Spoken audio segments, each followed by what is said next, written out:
সকালবেলা ভুগনা রুটি কিনে নিয়ে কামলা দিতে যাচ্ছি। রাস্তার অবস্থা দেখেন, সময় নষ্ট করার বয়সটা আসলে চলে গেছে।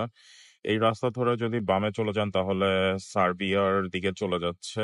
আর আজকের সকালটা শুধু একটু দেখেন কি পরিমাণ কুয়াশা। তো আমাদের আজকের কাজ হইলো গিয়ে একটা বাসার রিনোভেশনের। আমরা এই ট্রেইলারটা নিয়ে আসছি, আর বাসা যেখানে অবস্থিত সেটা খুবই সুন্দর একটা জায়গা। তো আমাদের টুকটাক কিছু জিনিস কিনে নিতে হবে। আমরা সবার প্রথমে একটা দোকানে চলে আসলাম। এইখানের আপনার রিনোভেশনের যেই টুকটাক কিছু জিনিস লাগে সেগুলো আমরা এখান থেকে কিনে নিয়ে সোজা বাসার দিকে চলে যাচ্ছি। আর আমাদের বন্ধু একজন অলরেডি সে কাজ শুরু করে দিছে। দেয়ালের যত টাইলস আছে এগুলো সব সে নিজেই নিচ্ছে। আর আমার নিজের অবস্থা দেখেন, তো ইউরোপে আসলে সবাই টুকটাক কোনো না কোনো কাজে পারদর্শী। আর নিজেদের বাসার কাজ যদি নিজেরা করতে পারেন তার মধ্যে একটা অন্য ধরনের আনন্দ আছে। আমাদের আজকের যেটা পরিকল্পনা সেটা হলো বাসা সবকিছু খুলে পরিষ্কার করে ফেলা সবার প্রথমে।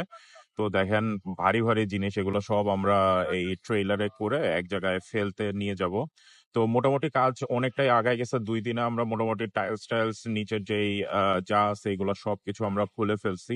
এখন হলো ইলেকট্রিকের লাইন টানতে হবে। আর টুকটাক যেই পানির কাজ টাজ আছে এগুলো সব আমরা করব। সবকিছু নিজেরাই করব। আর জায়গাটা খুবই সুন্দর। রাতের বেলার ভিউটা দেখেন, এটা তিমিশপাড়া শহরের ইউলিয়াস মলের একেবারে পাশে অবস্থিত। তো